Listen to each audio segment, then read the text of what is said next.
Bonjour à tous, on se retrouve aujourd'hui pour une nouvelle vidéo Art Journal où je vais continuer les petits polas pour la marque Holland Create avec cette jolie petite sirène. Donc vous voyez, pour faire mes polas, j'ai un gabarit et je prends note des anciens Polaroid pour savoir où placer mes washi pour avoir un cadre qui soit toujours de la même dimension, tout simplement. En plus, le washi est idéal pour utiliser les techniques mouillées, puisque là où il est positionné, on n'aura pas d'eau qui va se positionner dessus. Alors, j'avais envie un petit peu d'agrémenter mon fond sur ce Polaroid là, donc j'ai voulu mettre les petites vagues et les embosser pardon, avec de la poudre blanche pailletée pour faire voilà, un petit effet sous l'océan, puisque c'est le thème de mon Polaroid. Donc voilà, je prends une encre transparente, la Versamark. La poudre, c'est une poudre, hein, je vous montre E-Zinc. Voilà, c'est une poudre blanche à paillettes. Voilà, je vous montre les références. Je vais la verser sur mon petit Polaroid. Ici, rien de bien compliqué, hein, si vous avez l'habitude de ces techniques. Par contre, oui, j'ai pu remarquer à chaque fois la poudre reste collée au washi. Je pense que c'est l'électricité statique qui fait ça, pas grave. Voilà, je la chauffe avec mon heat gun. Donc vous n'allez pas voir grand chose puisqu'il s'agit d'une poudre blanche, donc blanc sur blanc, ça rend pas forcément très très bien.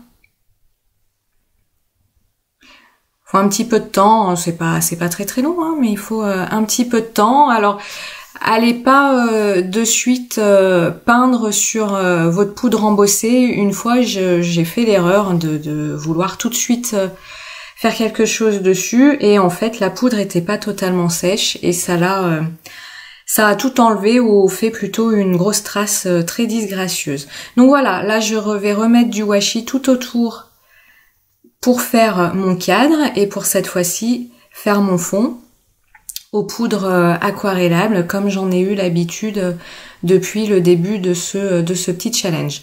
J'ai voulu toujours utiliser les mêmes matériel et utiliser les mêmes techniques pour qu'il y ait une sorte de continuité dans mon carnet, tout simplement.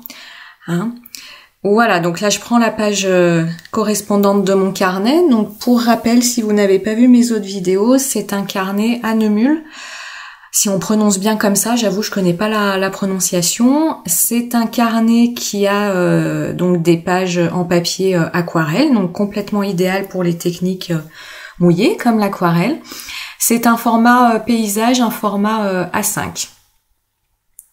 Donc ici, j'utilise la poudre issue du set industriel chic.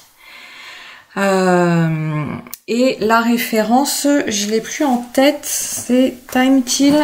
Je vais voir ça.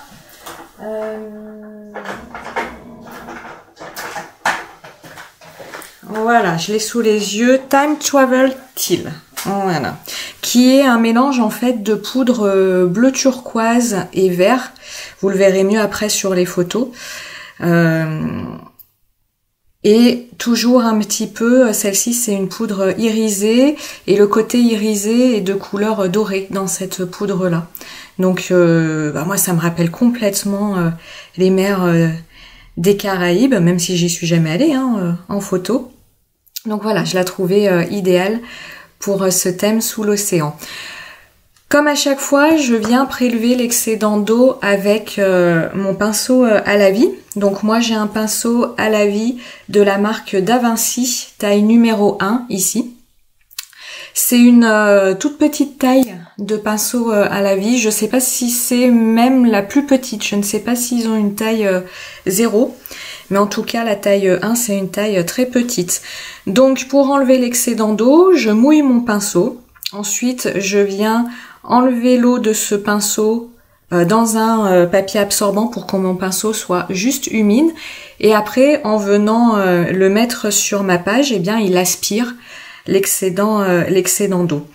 Ça m'évite comme ça d'avoir des grosses auréoles sur mon papier qui seraient pour ici assez disgracieuses. Parfois, j'aime bien avoir des auréoles pour avoir du relief, pour avoir beaucoup de texture dans mon fond. Mais ici, c'était pas mon souhait. Donc voilà, je viens prélever à chaque fois l'eau qui est en trop. Mon fond est fait, donc je vous montre. Voilà, vous voyez ce mélange de bleu turquoise, de vert et ces poudres dorées. Alors là, j'ai voulu faire quelque chose.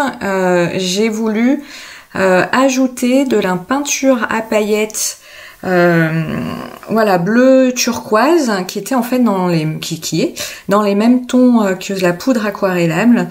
Mais en fait, vous le verrez peut-être pas tellement vous à l'écran. Mais comme mon papier est quand même pas mal gondolé avec l'eau, la peinture à paillettes est passée en dessous de mon pochoir, ce qui fait que j'ai pas des jolies petites étoiles, petites fleurs, mais j'ai plus des tas de peinture. Ceci dit, c'est pas gênant, ça fait pas moche non plus. Mais c'est pas totalement ce que j'avais dans l'idée. Alors au début je me suis dit qu'est-ce que tu fais? T'essayes d'y enlever. Je me suis dit oulala, les catastrophes quand on essaye d'enlever c'est toujours pire après. Donc ma foi, continue et puis tu verras bien si au final ça reste sympa ou si c'est vraiment très très laid. Sincèrement ça fait l'effet voulu que j'avais dans la tête en voulant utiliser ce pochoir et cette peinture. Ces peintures sont hyper scintillantes, pailletées. Elles sont vraiment très jolies quand on aime le style à paillettes. Alors après, je vais passer à la colorisation de cette jolie petite sirène. Donc, c'est une sirène, c'est un tampon de la marque Holland Create, créé par Janet Klein. Et c'est dans sa série des signes astrologiques. Donc, cette sirène est là pour illustrer le signe du poisson. Alors moi je ne suis pas du tout poisson, donc j'avais pas pris cette sirène pour moi, mais elle est tellement jolie, moi je la trouve tellement jolie cette petite sirène que je me la suis prise quand même. Donc j'utilise de la poudre Versafine couleur nocturne, voilà, qui résiste bien à l'aquarelle, puisqu'après je vais la mettre en couleur à l'aquarelle. Alors là je vous montre au niveau de l'harmonie des couleurs. Comme j'ai utilisé du bleu pour le fond, une harmonie qui est possible, c'est d'utiliser les couleurs complémentaires. Et vous voyez avec le cercle, on nous montre que la couleur complémentaire du bleu turquoise, elle se situe entre le orange, voilà, en camailleux de rouge, orange, jaune. Donc cette petite sirène, je vais la faire dans les teintes rouge orangé. Pour avoir une harmonie de couleurs qui soit sympathique. Au niveau de ma couleur de peau, j'utilise donc des aquarelles sennelier.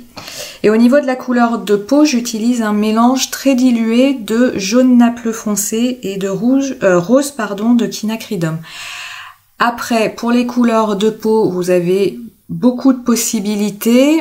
Vous prenez pas tellement de risques en mélangeant un jaune et un rose. Et à plus vous allez le diluer à l'eau, plus votre couleur sera claire. Vous pouvez aussi utiliser des teintes de plus marron, de terre de sienne, ocre d'or pour les couleurs peau.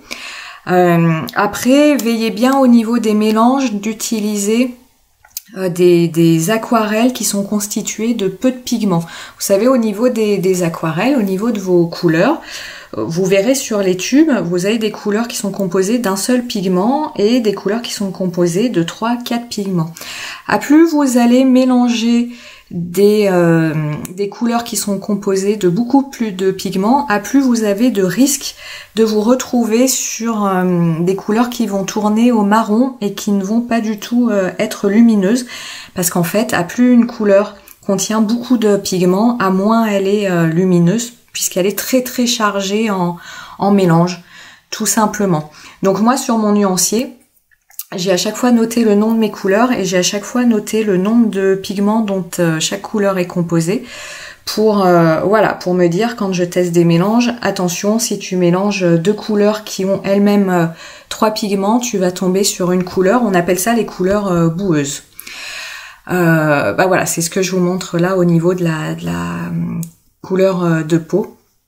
Puisque comme d'habitude, alors ça c'est une espèce de tic que j'ai, je fais les visages, mais j'oublie toujours de faire les petites mains, les petites jambes des personnages.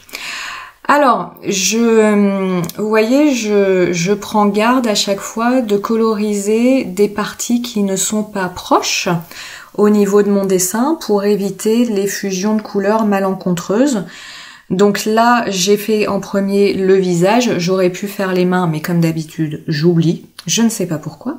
Après, je suis passée à la queue, puisque le visage et la queue n'ont pas de partie commune, donc les couleurs ne risquent pas de se mélanger les unes dans les autres, hein, puisque, vous le savez, l'aquarelle est attirée par l'eau, donc on peut pas comme ça colorier des parties humides qui sont proches si on ne veut pas que les couleurs se mélangent. Donc là, j'estompe les marques pour avoir un dégradé harmonieux et je rajoute en couche sur couche des couches de couleurs là où je veux une couleur plus foncée, une ombre. Là, ce que je fais, c'est que je gratte où je veux une partie plus claire. Donc pour faire ça, en fait, je prends un pinceau juste humide avec de l'eau. C'est comme tout à l'heure, hein, avec mon pinceau à la vie. Je prends un pinceau juste humidifié avec de l'eau et je viens prélever l'excédent de peinture pour que la couleur puisse s'éclaircir. Ici, ma queue était quasi sèche, donc j'en ai profité pour rajouter une couche de couleur à l'endroit que je veux plus ombrer, hein, toujours dans l'idée d'avoir comme ça des ombres au niveau de cette queue. Et je fais de même au niveau du visage, hein, puisque à la racine des cheveux, moi j'ai pu remarquer qu'on a souvent, voilà, que les ombres sont plus foncées à ce niveau-là. Donc je rajoute de la couleur à la racine des cheveux et puis au niveau des bras, puisque je me dis que les bras sont pour une partie cachée par la tête, donc il y a l'ombre portée de la tête sur les bras. Je vais passer maintenant, si je vous montre, voilà, à la couleur des cheveux. Donc pour la couleur des cheveux, toujours de la peinture sennelier, j'ai utilisé en première couche une couche ocre d'or pour faire une première couche très claire. Et puis après, je vais venir apporter des ombres avec la couleur terre de sienne brûlée et la couleur plus caput mortem, je crois. C'est une couleur marron assez foncée, donc j'ai du mal à lire mon nuancier. Donc voilà, je fais une première couche assez diluée et en fait je vais travailler la chevelure de ma sirène mèche par mèche parce que je vais considérer en fait que toutes les mèches n'ont pas les mêmes nuances dans les cheveux, les mêmes ombres. Donc je vais travailler une première mèche. Donc j'applique une première couche assez diluée et puis je viens foncer ici avec ma couleur terre de sienne brûlée. Donc aux endroits où moi je considère qu'ils vont être plus foncés, donc les pointes des cheveux.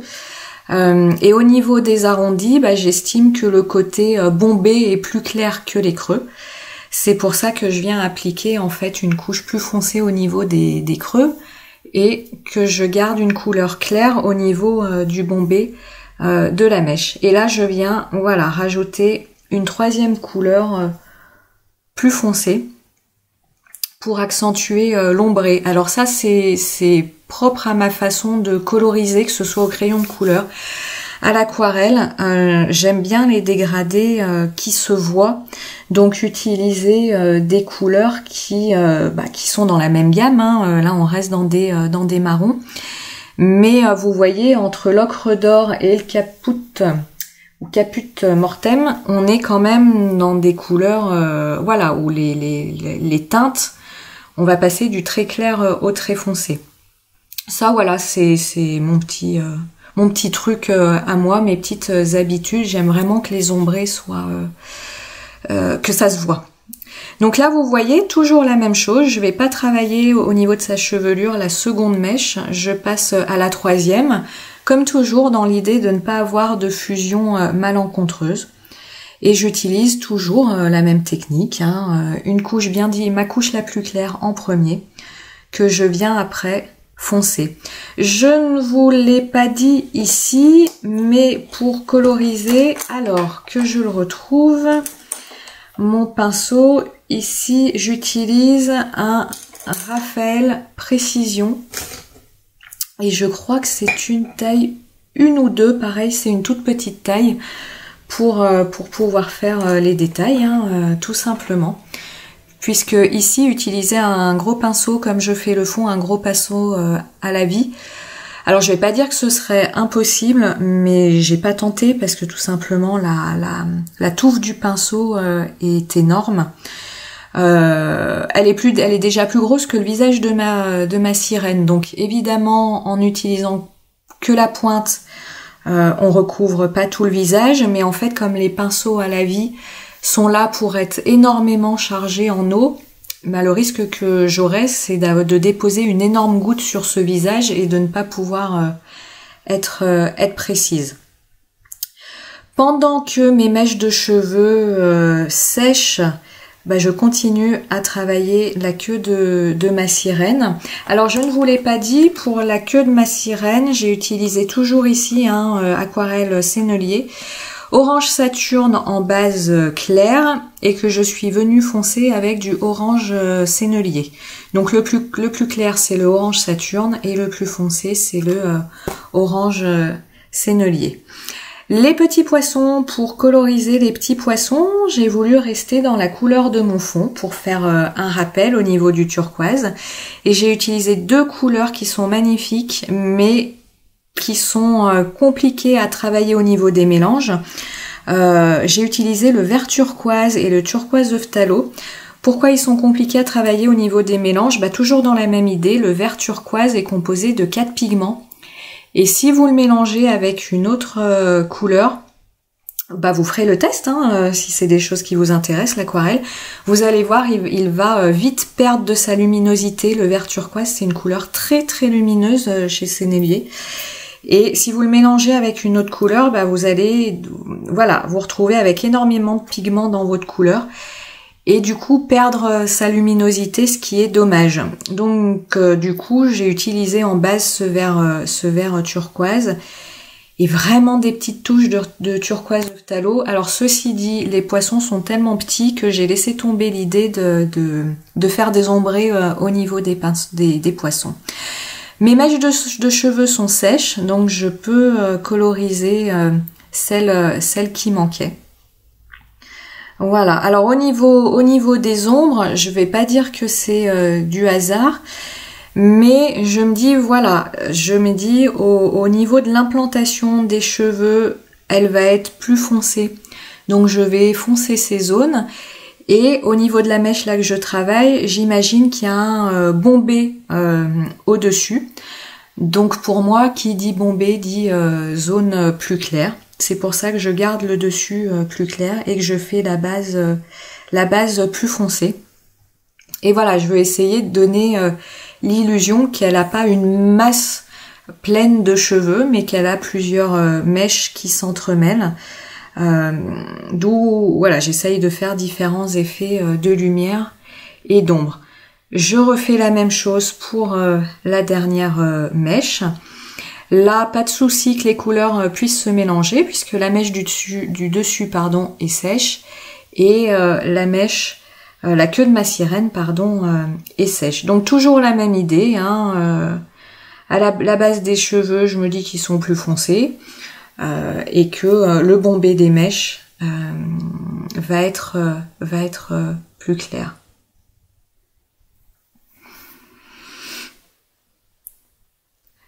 Que vous dire de plus pendant que je termine mes mèches? Je vous l'ai déjà dit sur les autres vidéos, moi au niveau de l'aquarelle, je fonctionne beaucoup par tapotement. Je vais pas faire des traînées au niveau de mon pinceau. C'est ni bien ni pas bien, c'est une habitude tout simplement.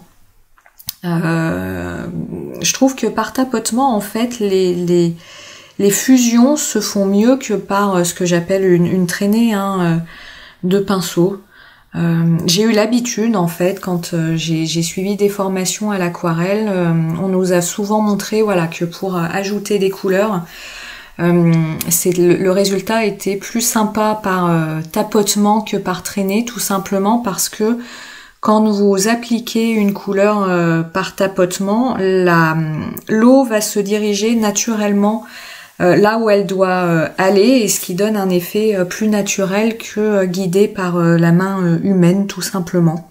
Donc j'ai gardé cette habitude, et je vous le montre encore ici, j'ai gardé l'habitude d'éclairer des parties en faisant des retraits. Alors au niveau des retraits, c'est pareil, hein, quand vous faites vos nuanciers, toutes les couleurs ne se retirent pas de la même façon. Vous avez des couleurs qui vont avoir des capacités de retrait très très simples, donc il suffira de passer un pinceau humide lorsque la peinture l'est toujours pour éclaircir la couleur, et vous allez avoir les couleurs dites opaques, où les capacités de retrait vont être plus compliquées. Donc ça aussi, au niveau de vos nuanciers, vous pouvez vous faire voilà un petit coin pour vérifier les capacités de retrait de vos couleurs. Alors comme toujours, je ne peux pas m'empêcher de rajouter du doré, de l'argenté sur mes petites créations, et j'avoue que quand j'ai pas d'idée au niveau des couleurs à utiliser, vu que pour moi tout ce qui est doré et argenté c'est neutre, ça s'harmonise avec tout, et bah du coup je l'utilise très facilement. Donc là quand même, les sirènes, créatures fantastiques, je ne pouvais pas ne pas rajouter une petite couche. Donc ici c'est un argent qui a quelques soupçons de doré dans ses nuances. Donc j'ai attendu que la queue de ma sirène soit sèche pour y appliquer une couche vraiment très très fine de couleur argent, pour avoir juste un reflet argenté. Ici je vais appliquer une couche beaucoup plus épaisse d'aquarelle dorée pour compléter ces petites étoiles de mer. Donc au niveau de la peinture dorée, argentée, ce sont des aquarelles de la marque Coliro. C'est vraiment de très très bonnes aquarelles. Pourquoi? Parce qu'en fait, quand vous ajoutez beaucoup d'eau à ces aquarelles, elles deviennent extrêmement transparentes, et quand par ailleurs vous y mettez peu d'eau, elles deviennent très très opaques, et vous avez comme ça un panel d'utilisation qui est formidable avec ces aquarelles. Alors là, au niveau, dans ma tête, je prépare mon détourage. Alors là, je complète le poisson. Pardon, le détourage ça vient après. Donc voilà, je continue à rajouter cette petite couche d'aquarelle argent-or au niveau de la queue de ma sirène. Toujours par petites touches, hein. Pourquoi ici c'est important de faire par petites touches et non par ce que j'appelle traînée de pinceau? Si vous faites par traînée de pinceau, vous allez réactiver la couche orange qu'il y a dessous, et vous allez du coup comment on va dire, annuler le travail de dégradé que vous avez pu faire auparavant, ce qui va être franchement dommage. Je continue à travailler cette queue de sirène en effaçant les traits noirs pour lui donner un côté encore plus lumineux, parce que je trouvais que ces traits noirs, comment dire, écrasaient cette queue, et comme je lui avais donné un aspect un petit peu brillant avec cette aquarelle argentée, je trouvais que le noir du coup était pas très joli là au milieu. Vous voyez, au niveau de la queue, j'ai ajouté une touche de bleu turquoise entre la queue et les cheveux, vu que c'est un domaine où normalement on voit la mer. J'ai ajouté une touche de turquoise qui ressemble beaucoup à ma couleur de fond. Et au niveau des cheveux, là en haut, c'est ce que je vais vous montrer, C'est tout simplement pour me simplifier le détourage. Voilà, c'est ce que je voulais vous dire tout à l'heure. Parce que détourer au cutter, moi c'est pas ma grande passion. Donc quand je le peux, voilà, je feinte en colorisant autour de mes personnages avec la même couleur que le fond. Ça me permet comme ça de détourer plus facilement. Je rajoute des petites touches de blanc pour donner un petit effet bulle sous l'eau avec de l'encre blanche Winsor & Newton. Voilà, moi j'ai essayé la technique du Posca pour faire des taches blanches. Donc c'est très bien, ça fonctionne très très bien. Sauf que j'en mets absolument de partout. Je sais pas pourquoi, j'arrive pas du tout à diriger les tâches avec le Posca, alors qu'avec le pinceau, bon, je vais être honnête, j'en mets tout autour de la page, mais le Posca, je m'en mets même dessus, ce qui n'arrive pas avec le pinceau. Donc je préfère le pinceau, et puis le Posca, il se teinte de la couleur de l'aquarelle, ce qui est pas le cas là de mon encre Winsor & Newton, donc du coup je la préfère. Je vais coller ma petite sirène avec la Tacky Glue. Alors il faut que je me trouve une colle avec un embout beaucoup plus fin. Donc si vous avez ça dans vos connaissances, n'hésitez pas en commentaire à me conseiller. Parce que j'aime beaucoup cette colle, mais l'embout étant gros, j'ai un peu tendance à en mettre trop et à en mettre de partout, ce qui n'a pas énormément d'importance pour la qualité de la création, mais juste je m'en mets de partout et c'est pas très très agréable. Donc voilà, si vous connaissez des colles efficaces avec des embouts beaucoup plus fins, je suis preneuse. Donc j'appuie bien. Voilà, et puis je vais rajouter mes petites couches de Posca. Alors voilà, toujours pour donner l'idée de cette queue qui scintille, je rajoute des petits points de Posca et vous voyez, la première couche que je vais mettre au niveau de mes petits points va se teinter de bleu. L'humidité du Posca va aller prendre la couleur des poudres, donc ils ne vont pas se voir en première couche. Donc je vais tout simplement repasser une seconde couche par ailleurs. Alors le Posca se teinte au niveau de mon fond, mais pas au niveau de l'aquarelle. Donc je pense que c'est vraiment propre aux poudres, alors aux Magicals ou peut-être aux autres poudres également. J'ai pas fait le test. Mais pardon, autant au niveau des cheveux, je vais pas avoir besoin de repasser. Autant au niveau des petits points du fond, je vais avoir besoin de repasser. Voilà. Je vais rajouter des petites étoiles pour rappeler les petites étoiles qu'elle a dans les cheveux. Ces petites étoiles, il n'y a aucune référence. Ce sont j'ai eu ça dans mon magasin de loisirs créatifs.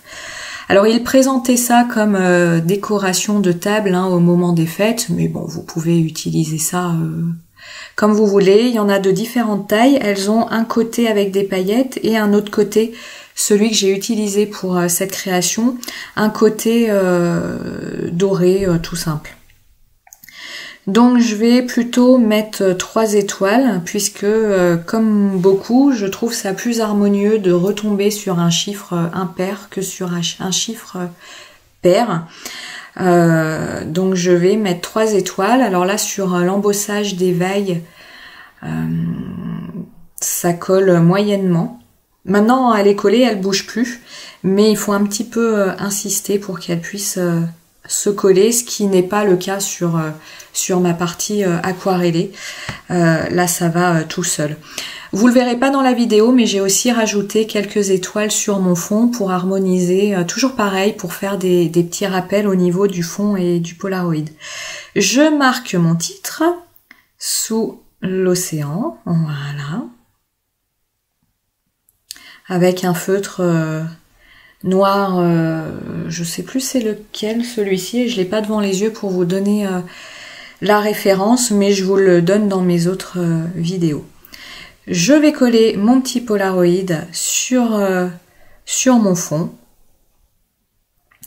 toujours cette manie de le mettre un petit peu de travers, en diagonale. J'aime pas coller les choses droites.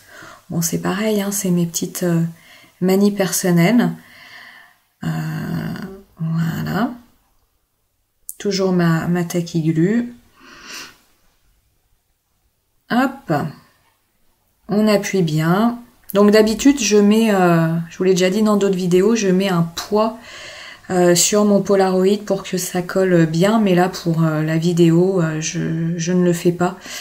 Sinon, ce serait pas très joli. Donc j'appuie avec mes doigts. Je vais bien effacer à la gomme mes repères que j'ai fait au crayon de papier. Je rajoute des petites attaches photos, ça ce sont des die cut de la marque La Fée du Scrap, et le papier à paillettes, je l'ai trouvé chez Carglass, voilà, que j'ai commandé par internet. Ça se colle très très bien, hein. Il y a des papiers autocollants, mais ici c'était un papier qui n'était pas autocollant. Voilà, des petites touches de colle, et puis on va arriver à la fin de cette vidéo. Donc j'espère que ces explications sont claires pour vous. C'est des vidéos un petit peu longues. Bon, moi j'aime bien regarder des projets du début à la fin. Donc voilà. Bah écoutez, j'espère qu'elle vous aura plu. N'hésitez pas à me laisser un commentaire ou des remarques en commentaire de cette vidéo. J'y répondrai bien volontiers. Je vous laisse après avec quelques photos de la création. Et puis bah voilà. Vous voyez, hein, la peinture qui est bien, la peinture à paillettes utilisée au début, qui brille bien. Allez, je vous souhaite de bonnes créations et je vous retrouve très bientôt.